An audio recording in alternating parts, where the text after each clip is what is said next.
প্রিয় শিক্ষার্থীরা, ইংলিশ ভ্যালির পক্ষ থেকে আমি অনয়কান্তি মণ্ডল তোমাদেরকে অনেক অনেক স্নেহ, ভালোবাসা ও শুভেচ্ছা জানাই।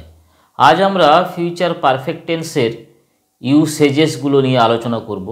এর ইউজগুলোকে আজ আমরা দেখে নেব কোথায়, কেমনভাবে, কীরূপভাবে আমরা ফিউচার পারফেক্ট টেন্সকে ব্যবহার করব। তো চলো আমরা পড়াটাকে স্টার্ট করি। Refers to an action that will be completed by a certain future time or event. Future perfect tense এমন একটা অ্যাকশন, এমন একটা কাজ, এমন একটা ঘটনাকে ইন্ডিকেট করবে যে কাজটা সম্পূর্ণ হয়ে যাবে by a certain future time, ভবিষ্যতের কোনো একটা নির্দিষ্ট সময়ের পূর্বে সেই কাজটা সম্পূর্ণ হয়ে যাবে। অর ইভেন্ট, কোনো একটা নির্দিষ্ট টাইম, কোনো একটা নির্দিষ্ট সময়, অথবা কোনো একটা ইভেন্টের পূর্বে, কাজের পূর্বে আর একটা কাজ সেটা সম্পূর্ণ হয়ে যাবে।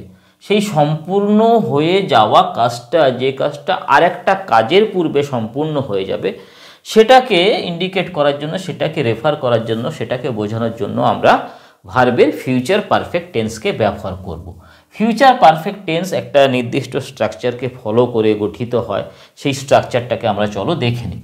প্রথমে সাবজেক্ট তো বসবেই, সাবজেক্টের পরে সাবজেক্ট অনুযায়ী শ্যাল হ্যাভ অথবা উইল হ্যাভ যে কোনো একটা বসবে, তারপরে মেন ভার্বের পাস্ট পার্টিসিপল ফর্ম বসবে, তারপরে আদার্স বসবে। এ প্রসঙ্গে একটা কথা বলে রাখি, মডার্ন ইংলিশে, মডার্ন গ্রামারে সাবজেক্টের পরে শ্যাল উইলের বিভাজনটাকে এখন আর ততটা গুরুত্ব দেওয়া হয় না। এখন যে কোনো সাবজেক্টের পরেই ভবিষ্যৎ টাইমকে বোঝানোর জন্য, ফিউচার টেন্সকে বোঝানোর জন্য আমরা যদি উইল ব্যবহার করি, সেটা ভুল নয়, ভুল হয় না।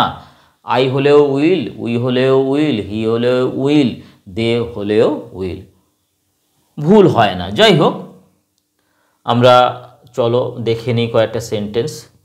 I will have met him by tomorrow evening. তাহলে ভবিষ্যতে একটা নির্দিষ্ট টাইম, কোনটা সেটা না, টুমরো ইভিনিং। এর পূর্বে অ্যাকশান কমপ্লিট হয়ে যাবে। আই উইল হ্যাভ মেট হিম, আমি তার সঙ্গে সাক্ষাৎ করে ফেলবো, অর্থাৎ আমার সাক্ষাৎ করার ব্যাপারটা, সাক্ষাৎ করার ঘটনাটা সম্পূর্ণ হয়ে যাবে by a certain future time by tomorrow evening, আগামীকাল সন্ধ্যাবেলার পূর্বে আমি তার সঙ্গে সাক্ষাৎ করে ফেলবো, আমার সাক্ষাৎ করে ফেলার ব্যাপারটা সম্পূর্ণ হয়ে যাবে। তাহলে action that will be completed by a certain future time, অ্যাকশনটা কি, আমার সাক্ষাৎ করার ব্যাপারটা, এটাই হলো আমার অ্যাকশন। এটা কি, কমপ্লিটেড, এটা সম্পূর্ণ হয়ে যাবে, এখানেও সম্পূর্ণ হয়ে গেছে।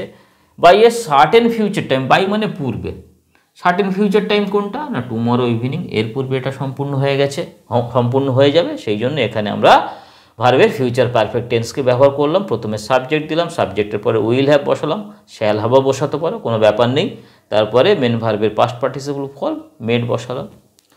হি will have left the office, সে অফিসটাকে ছেড়ে যাবে by the time I reach there, আমি সেখানে পৌঁছাবার পূর্বে। তাহলে ভবিষ্যতের ইভেন্টটা কি, সার্টেন ইভেন্ট কোনটা না, আমি সেখানে পৌঁছাবো, এইটা হলো ভবিষ্যতের সার্টেন ইভেন্ট বা টাইম। এই যে আমি পৌঁছাবো, তার আগে আর একটা ঘটনা কিন্তু সেটা সম্পূর্ণ হয়ে যাবে। সেটা কি, he will have left the office, সে অফিসটাকে ছেড়ে চলে যাবে। তাহলে সাবজেক্ট বসেছে, সাবজেক্টের পরে উইল হ্যাভ বসালাম, মেন ভার্বে পাস্ট পার্টিসিপল ফর্ম বসালাম, আদার্স কি, দ্য অফিস। এখানে ফিউচার পারফেক্ট টেন্সকে আমরা ব্যবহার করলাম এই অংশে। পরেরটা দেখো, by the end of May, তাহলে ভবিষ্যতের সার্টেন ফিউচার টাইম কি না, মে মাসের শেষাশেষি একটা সময়, এর পূর্বে অ্যাকশান কমপ্লিট হয়ে যাবে। কি সেটা, by the end of May I will have worked here for 10 years, মে মাসের পূর্বে আমি এখানে 10 বছর ধরে কাজ করার ব্যাপারটাকে কমপ্লিট করে ফেলবো। I will have worked here for 10 years, 10 বছর ধরে আমি এখানে কাজ করব, 10 বছর ধরে আমার কাজ করার ব্যাপারটা সম্পূর্ণ হয়ে যাবে। কার পূর্বে, মে মাসের পূর্বে। তাহলে মে মাসের এইটা পূর্বে, এই যে ব্যাপারটা, এইটা সার্টেন ফিউচার টাইম বলছে, এর পূর্বে আমার এই অ্যাকশনটা সম্পূর্ণ হয়ে যাবে। এক্ষেত্রে আমরা ভার্বের ফিউচার পারফেক্ট টেন্সকে ব্যবহার করলাম। পরেরটা দেখো, I will have written the letter by that time, তাহলে that time certain future time, এর পূর্বে কোন অ্যাকশনটা কমপ্লিটেড, কোন অ্যাকশনটা সম্পূর্ণ হয়ে যাচ্ছে, I will have written the letter, আমি চিঠিটাকে লেখাটাকে শেষ করে ফেলবো, একদম completed action.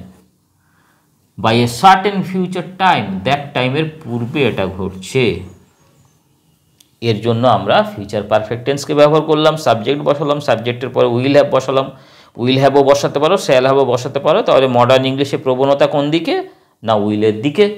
I will have written, write wrote written, main ভার্বের পাস্ট পার্টিসিপল ফর্ম বসিয়ে দিলাম, তারপরে আদার্স বসালাম।